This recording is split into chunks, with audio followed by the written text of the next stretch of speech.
माता सीता भस्म कर सकती थी रावण को, लेकिन क्यों नहीं किया?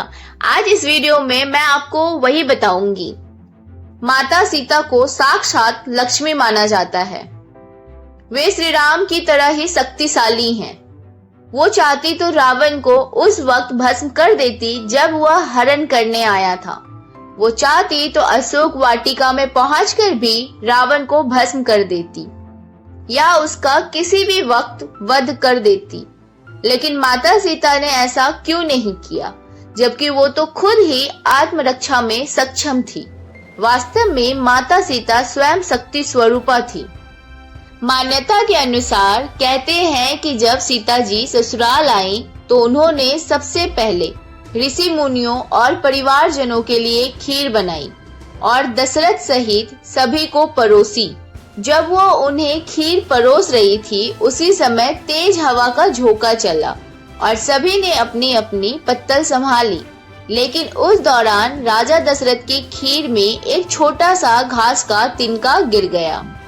माता सीता ने उस तिनके को देख लिया था, परंतु खीर से वो तिनका सबके सामने कैसे निकाले, ये बड़ी दुविधा थी। तभी उन्होंने तिनके को दूर से घूरा और माँ सीता की दृष्टि से ही वो तिनका पुनः उड़ा और हवा में ही राख बन गया।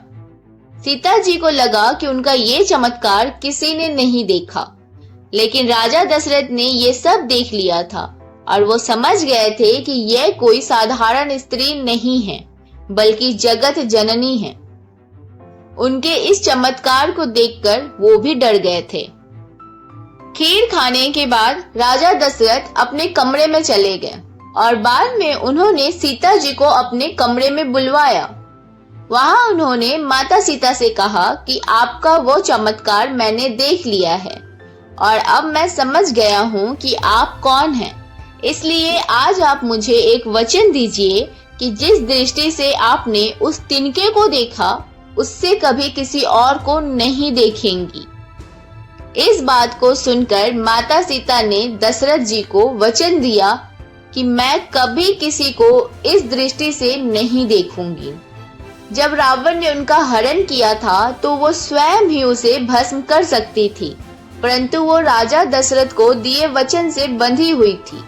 इसलिए जब रावण उनके करीब आने का प्रयास करता था या उन्हें धमकाता था तो वो उसे कुछ नहीं करती, बस हाथ में तिनका उठाकर घूरने लगती थी और उसके प्रति अपने क्रोध को नियंत्रित करती थी, क्योंकि वो राजा दशरथ जी को वचन दे रखी थी कि वो उस दृष्टि से कभी किसी को नहीं देखेंगी।